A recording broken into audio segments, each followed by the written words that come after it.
Budi adalah seorang pengusaha muda yang sempat berjaya dengan bisnis ayam potong di Solo. Selama beberapa tahun, usahanya berkembang pesat hingga ia mampu membeli rumah, mobil, dan menghidupi keluarganya dengan sangat layak. Namun, sejak pandemi melanda, segalanya berubah. Pesanan anjlok, utang menumpuk, dan satu persatu karyawan mulai hengkang. Dalam keadaan terdesak, Budi mencoba berbagai cara agar bisnisnya bisa kembali berdiri. Ia berkonsultasi dengan pengusaha lain, mengikuti pelatihan online, bahkan sempat mencoba meminjam uang dari rentenir. Tapi semuanya sia-sia. Malam-malamnya dipenuhi kegelisahan dan mimpi buruk. Suatu hari, saat sedang nongkrong di angkringan dekat rumahnya, ia bertemu dengan seorang pria tua yang mengaku pernah mendapat pertolongan dari tempat yang tidak biasa. Pria itu menyebut satu nama yang membuat Budi merinding, Gunung Kemukus. Tempat itu dikenal dengan berbagai mitos pesugihan dan ritual mistis. Awalnya Budi menganggap omongan pria itu hanya bualan. Namun ketika rasa putus asa menguasainya dan keluarganya mulai terancam kelaparan, benih rasa penasaran tumbuh di hatinya. Ia mulai mencari tahu tentang Gunung Kemukus lewat internet dan bertanya pada orang-orang sekitar. Beberapa cerita yang ia temui terdengar tak masuk akal, hubungan seks ritual, arwah leluhur, dan pasar setan yang hanya bisa diakses oleh orang tertentu. Namun ada satu kesamaan dari semua cerita itu.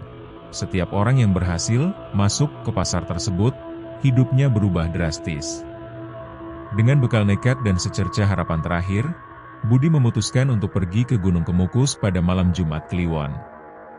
Ia tak tahu apa yang akan ia temui, tapi satu hal pasti, ini bukan perjalanan biasa. Malam itu sunyi. Budi mengendarai motornya menyusuri jalanan yang semakin lama semakin gelap dan sepi. Angin malam yang dingin menambah suasana mencekam. Sesampainya di kaki Gunung Kemukus, ia memarkir motornya dan mulai mendaki pelan-pelan dengan senter kecil yang redup. Sepanjang jalan, ia melewati beberapa warung dan bangunan semi permanen yang terlihat terbengkalai.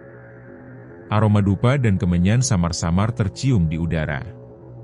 Beberapa orang yang ia temui hanya menatapnya tanpa bicara, seolah mengetahui tujuan kedatangannya.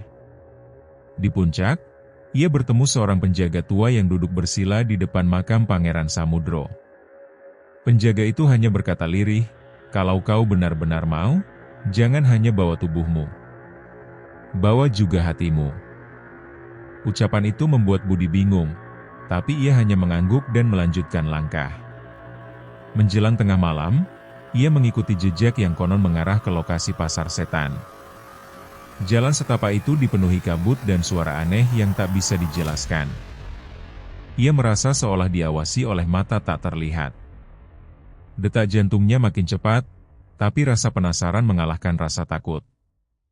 Ketika jam menunjukkan pukul 12 malam, Budi tiba di sebuah persimpangan kecil dengan batu besar di tengahnya. Di sana, ia membakar dupa seperti yang disarankan pria tua di angkringan, lalu duduk bersila dan memejamkan mata.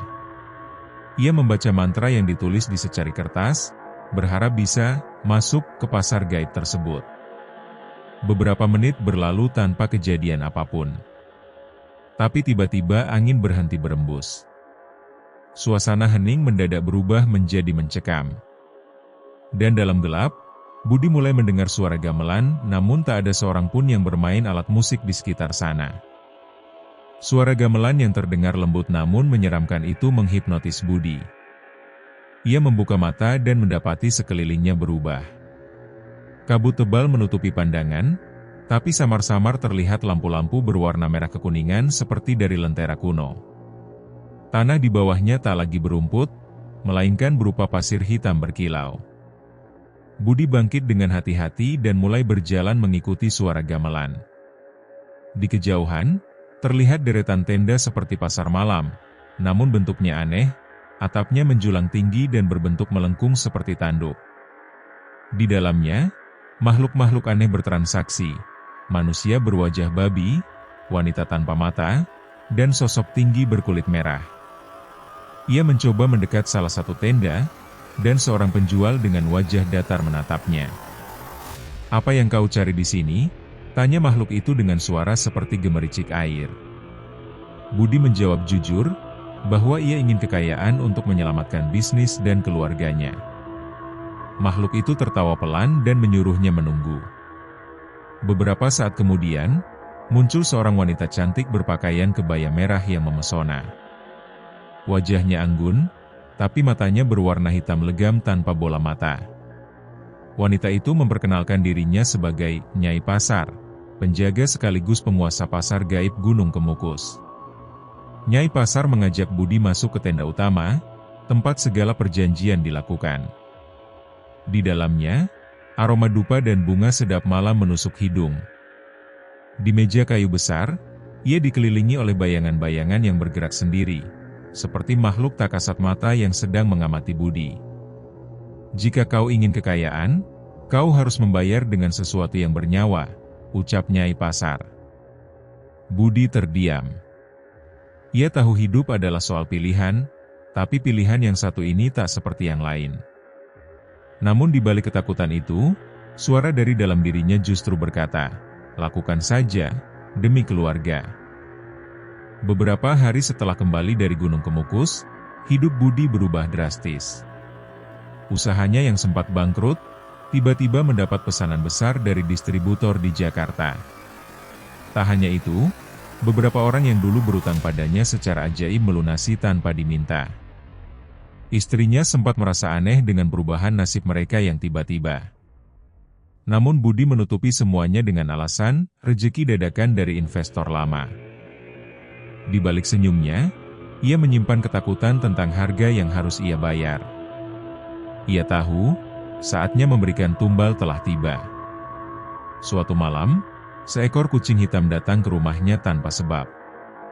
Ia teringat ucapan Nyai Pasar, bahwa hewan bisa menjadi tumbal awal untuk membuka pintu. Dengan ragu, Budi menangkap kucing itu, membawanya ke kebun belakang, dan menyembelihnya sambil membaca mantra yang ia ingat. Keesokan harinya, ia mendapat telepon dari seorang investor luar negeri yang tertarik membeli bisnisnya. Nilainya fantastis. Budi merasa seperti sedang bermimpi. Tapi mimpi itu mulai berubah jadi mimpi buruk saat malam tiba.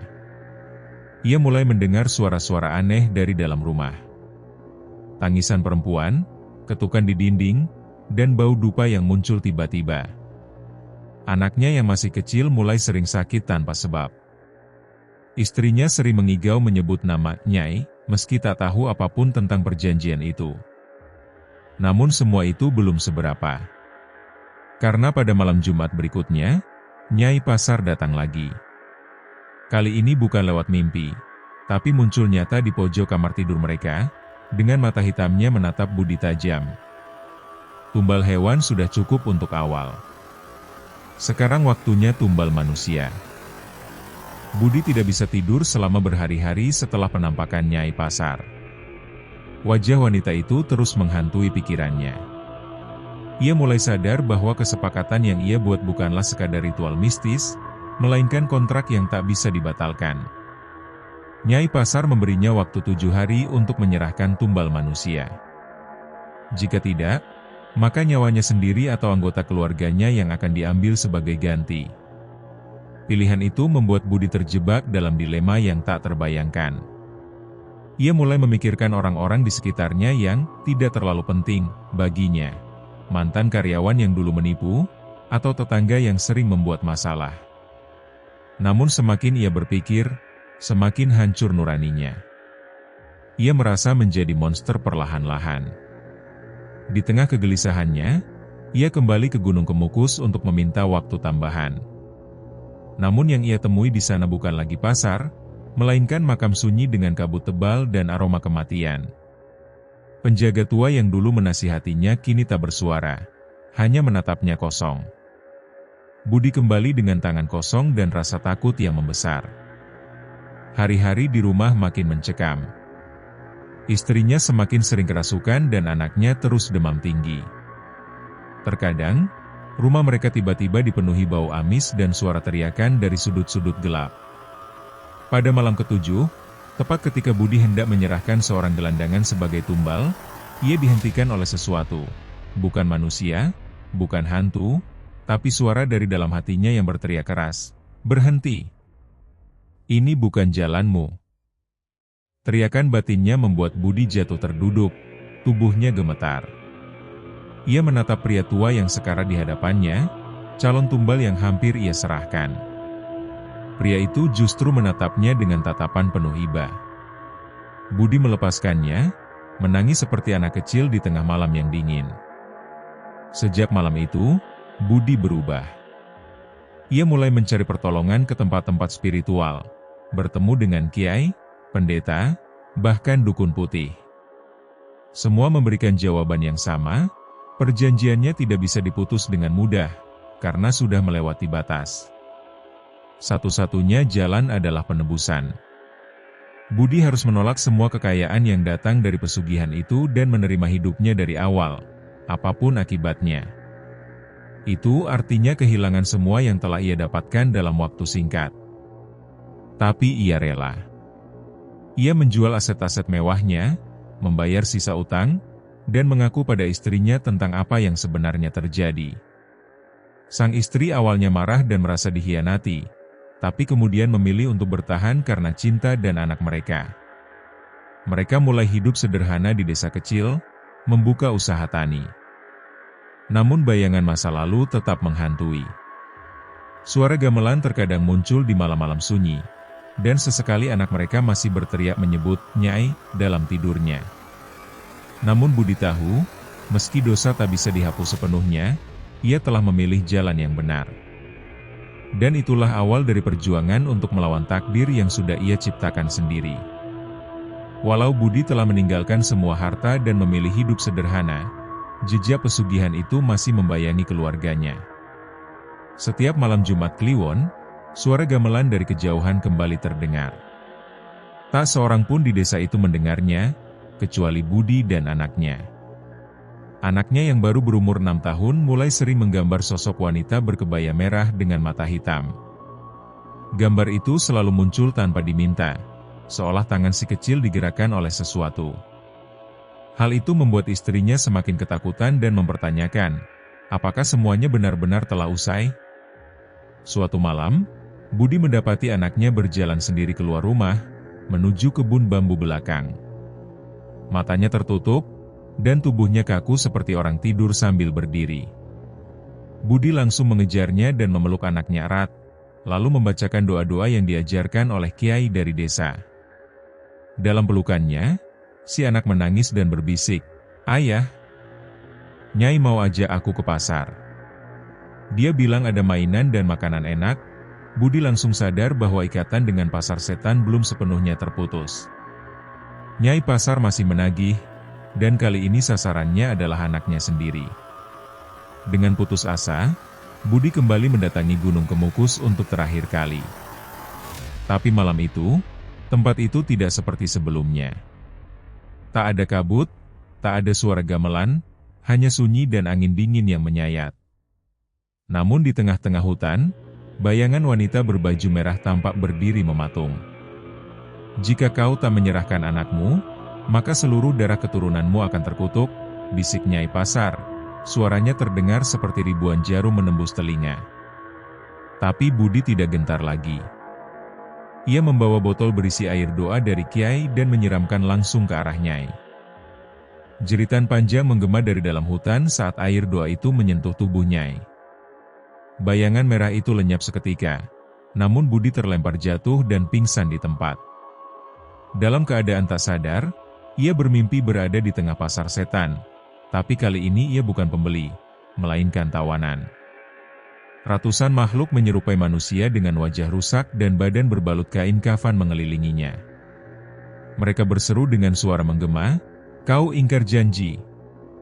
Kau harus membayar dengan jiwa." Budi mencoba berlari, tapi kakinya terasa seperti terikat rantai gaib. Tiba-tiba, dari balik kegelapan, muncul cahaya putih terang dan suara lantunan doa. Seorang lelaki tua berjubah putih menghampiri, wajahnya damai dan penuh wibawa. Sosok itu menempelkan tangan ke dada Budi dan membisikkan kalimat yang menenangkan, "Bertobatlah sepenuh hati, Tuhan masih membuka jalan. Saat terbangun, Budi mendapati dirinya telah dibawa kembali ke rumah oleh warga yang menemukannya pingsan di pinggir jalan. Istrinya menangis bahagia, tapi anaknya masih belum sadar dari tidurnya. Ia memanggil-manggil ayahnya dalam gumaman, seolah masih terjebak dalam dunia gaib itu. Budi tak menyerah. Ia membawa anaknya ke pondok pesantren terkenal di Magelang dan memohon agar anaknya diruqyah. Proses ruqyah berlangsung penuh drama. Anak kecil itu menjerit, meronta, bahkan sempat melayang di udara beberapa sentimeter, membuat semua orang yang melihatnya ketakutan. Setelah sesi terakhir, anaknya kembali sadar dan menangis di pelukan ibunya. Untuk pertama kalinya dalam beberapa minggu, ia tidur dengan tenang. Namun Budi tahu, ini belum akhir. Dunia tak kasat mata selalu mencari celah. Ia harus menjaga keluarganya dengan iman dan niat yang murni. Kehidupan keluarga Budi mulai tenang kembali. Mereka menetap di desa kecil dan menghindari kehidupan glamor. Namun meski semua tampak normal di luar, sesekali keanehan masih terjadi. Cermin yang retak sendiri, bayangan merah melintas di kejauhan, atau burung gagak mati di depan pintu rumah. Tetangga-tetangga mulai membicarakan keluarga Budi sebagai keluarga yang pernah main ilmu hitam. Anak-anak di desa sempat dilarang bermain dengan anak Budi karena dianggap membawa aura negatif. Namun Budi menerima semua itu dengan pasrah. Ia tahu ini harga dari masa lalu. Setiap hari, ia memperdalam ilmu agama, membaca kitab, dan berpuasa sunnah. Ia tak hanya ingin membersihkan dirinya, tapi juga membentengi keluarganya. Bahkan, ia mulai membantu orang lain yang pernah terjerumus dalam dunia pesugihan. Ia membuka sesi diskusi kecil di langgar belakang rumah, di mana orang-orang datang menceritakan pengalaman mereka dengan santet, pesugihan, dan makhluk halus. Budi tak menghakimi. Ia hanya memberi nasihat, bahwa semua kekayaan yang datang dari setan selalu menuntut balik. Namun dalam lubuk hatinya, Budi tetap merasa bersalah karena pernah berniat mengorbankan orang lain. Rasa bersalah itu tak pernah hilang. Ia berdoa setiap malam agar dosa-dosanya diampuni dan anaknya kelak tak mewarisi kutukan yang ia ciptakan sendiri. Sampai akhirnya, pada malam Jumat Kliwon berikutnya, Budi bermimpi lagi. Kali ini ia melihat Nyai Pasar duduk sendirian di tengah pasar yang kosong. Wanita itu berkata lirih, "Kau bukan milikku lagi, tapi jejakmu tetap di sini, dan lenyap seperti debu ditiup angin." Kini bertahun-tahun telah berlalu. Budi menjadi sosok yang disegani di desa, bukan karena kekayaannya, tapi karena pengalaman hidupnya. Ia dikenal sebagai orang yang pernah masuk ke dunia lain dan kembali. Banyak orang datang padanya untuk meminta nasihat, atau sekadar mendengar kisahnya. Meski sudah tenang, Budi tahu bahwa jejaknya di pasar setan Gunung Kemukus takkan pernah hilang sepenuhnya. Ia masih sesekali merasakan firasat aneh, atau melihat wajah Nyai Pasar dalam mimpi, walau hanya sekilas. Tapi ia tak takut lagi. Ia sudah siap. Anaknya tumbuh sehat, cerdas, dan religius. Tapi Budi tak pernah menceritakan kisah masa lalu secara lengkap kepadanya. Ia hanya bilang, ayah pernah mengambil jalan yang salah, dan nyaris kehilangan segalanya. Itu cukup membuat anaknya belajar untuk tidak tergoda jalan pintas. Suatu hari, seorang pemuda dari kota datang ke rumahnya. Wajahnya penuh kegelisahan. Ia mengaku mendengar tentang pasar setan di Gunung Kemukus dan ingin mencobanya demi kesuksesan hidup. Budi hanya tersenyum getir dan berkata, "Aku sudah pernah ke sana, jangan kau ulangi kesalahan yang sama." Cerita itu ditutup oleh Budi dengan kalimat yang selalu ia ulang dalam setiap ceramah kecilnya, "Kekayaan sejati bukan datang dari setan, tapi dari hati yang sabar dan kerja yang jujur. Semua yang instan, akan menuntut bayaran." Dan Gunung Kemukus tetap berdiri. Sunyi. Tapi pada malam-malam tertentu, jika kau diam dan peka, kau bisa mendengar gamelan sayup-sayup dari arah hutan. Pasar itu masih ada. menunggu, mencari jiwa-jiwa yang lemah, seperti dulu Budi. Malam itu, rumah Budi kembali diselimuti hawa dingin yang tak biasa. Angin berhembus pelan, namun membawa aroma dupa dan bunga kenanga yang sangat menyengat. Saat semua penghuni rumah sudah tidur, Budi mendapati sebuah surat terselip di bawah pintu rumahnya. Surat itu ditulis dengan tinta merah, hurufnya seperti aksara kuno, tapi Budi bisa membacanya dengan jelas. Isinya, kau pernah membuat janji.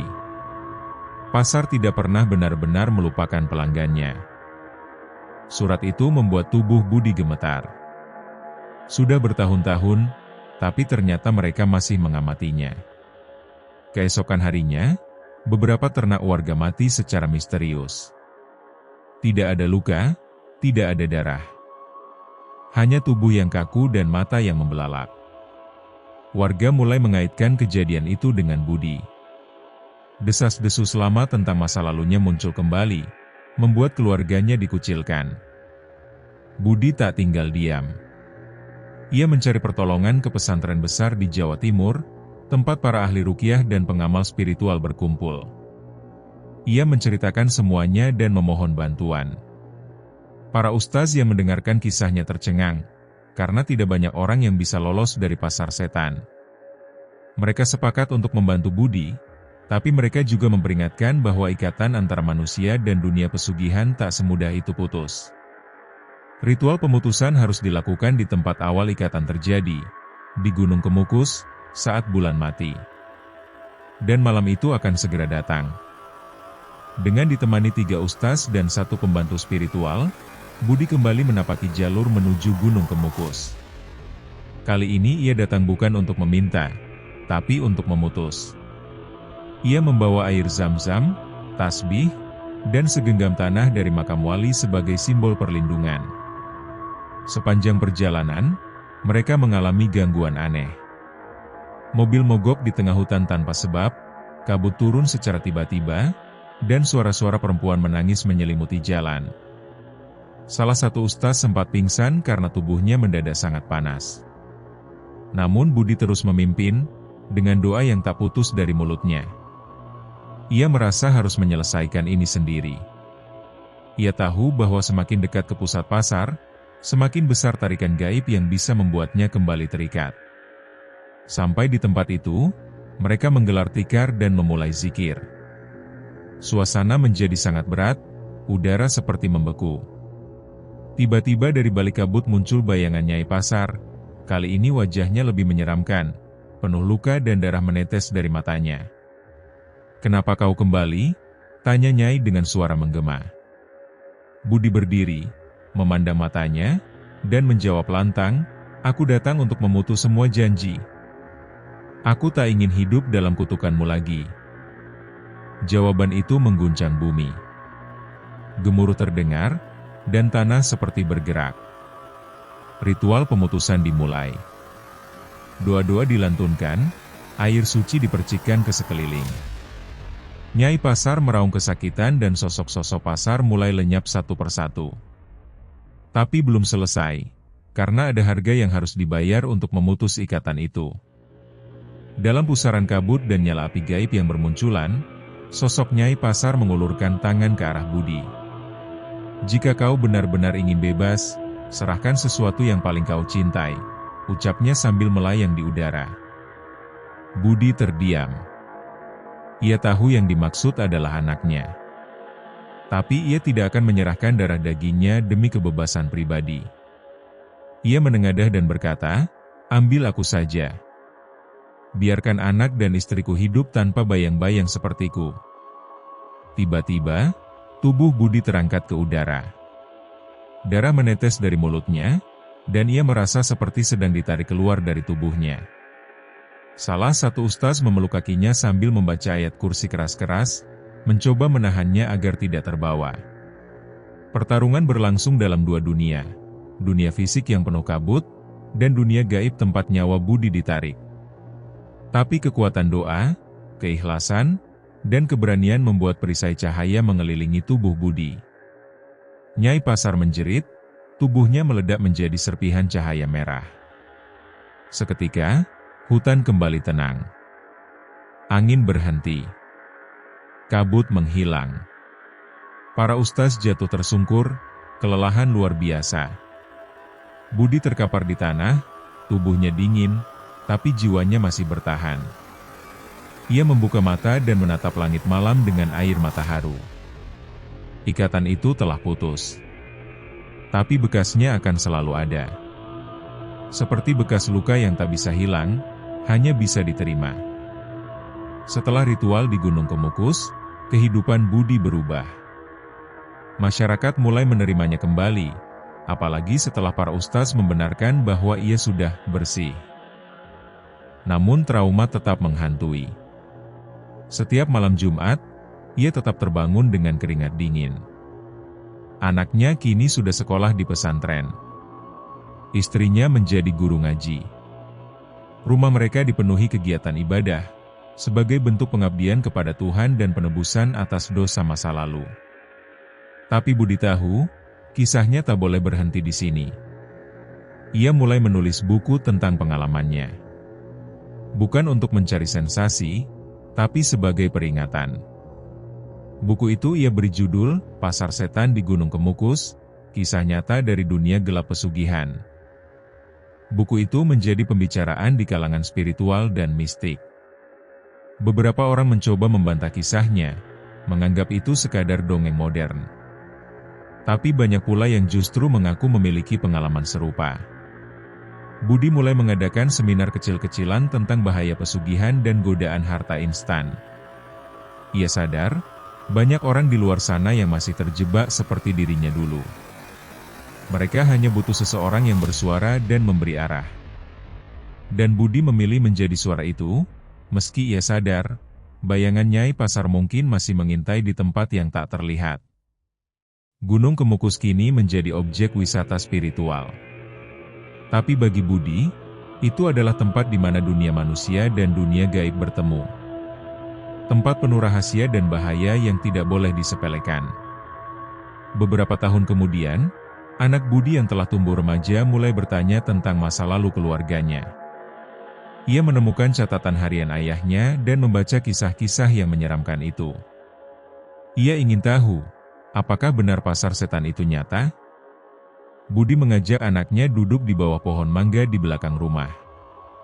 Dengan suara tenang, ia menjelaskan semuanya. Bukan untuk menakut-nakuti, tapi agar anaknya tahu pentingnya iman dan jalan hidup yang benar. Godaan bisa datang dari mana saja, Nak. Bahkan dari yang tak terlihat.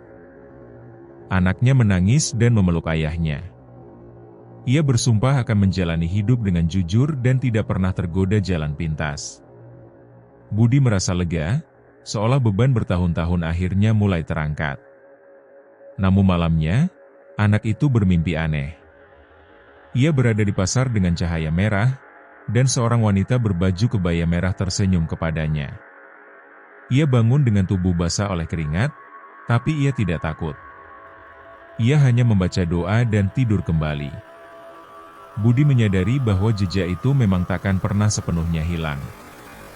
Tapi ia percaya bahwa generasi baru bisa lebih kuat, lebih bijak, dan lebih siap. Ia telah membayar mahal, agar anaknya bisa hidup tanpa kutukan yang sama. Gunung Kemukus akan tetap menjadi misteri. Tapi kisah ini adalah peringatan, bahwa tidak semua yang bersinar itu emas. Dan tidak semua pasar menjual barang, ada yang menjual jiwa. Pesugihan Pasar Setan Gunung Kemukus mengisahkan perjalanan kelam Budi, seorang pria sederhana yang tergoda untuk mencari jalan pintas menuju kekayaan melalui ritual pesugihan di Gunung Kemukus. Di tengah kabut dan misteri, ia bertemu sosok gaib bernama Nyai Pasar, penjaga pasar setan yang menuntut janji serta tumbal dari setiap kekayaan yang diberi. Awalnya, hidup Budi berubah drastis, bisnisnya melesat, harta berlimpah, namun di balik semua itu ada mimpi buruk, gangguan gaib, dan tragedi demi tragedi yang menimpa orang di sekitarnya. Setelah sadar, Budi mencoba lepas dari ikatan pesugihan yang menyeramkan, namun Nyai Pasar tak ingin kehilangan pelanggannya. Cerita memuncak saat Budi kembali ke Gunung Kemukus untuk memutuskan perjanjian terlarang itu dengan bantuan spiritual. Tapi kebebasan harus dibayar mahal, bahkan hampir kehilangan nyawanya. Di akhir cerita, Budi menjadi pelopor penyadaran masyarakat tentang bahaya pesugihan dan menyimpan kisahnya sebagai peringatan bagi generasi selanjutnya.